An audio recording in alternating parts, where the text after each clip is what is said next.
for us, this process is not from a vacuum. We started in 2016 when we were launched at the World Humanitarian Summit, and very much focused initially on the 25% commitment.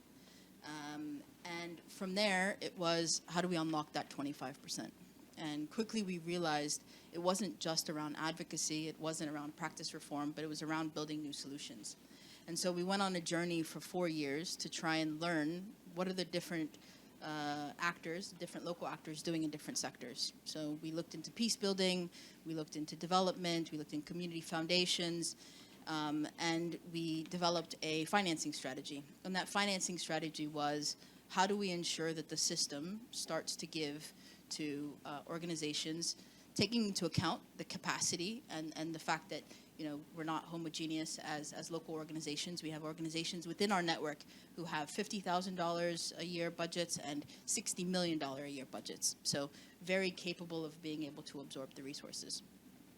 And over time, I think we started to think through the sector, what it really needed. And interestingly enough, COVID, I think, kicked us a little bit in our backs and made us realize that it needed actual solutions, tangible solutions, to be able to pilot, to be able to scale. And so we started developing local financing mechanisms. We started in Somalia, and that one's very hyper-focused to the communities and how to get informal groups funding directly during response, but also how to build to an agnostic fund that allows to us to respond to the needs of the communities. In Syria, with the recent earthquake, we were able to work with the Syrian National League Network to be able to get money out the door pretty quickly and develop a fund there. We're working in Nepal and with other different groups. And in 2021, we started, with the support of the Hilton Foundation, a change fund, a global fund that allows us to get money out the door to our members in the beginning while we're piloting this within 72 hours. And the most important, I think, component of that, which we're continuing to learn, is around the governance structure. All decisions are made by our members. We have members that have been elected into the governance structure. They make all decisions of which crisis we should support, how we should support it, how much funding we should give.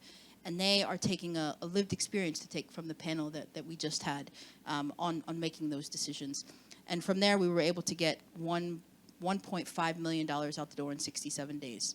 And you can imagine we would have been able, with that same capacity of volunteers and staff within the Secretariat, been able to get $10 million out just in the first year.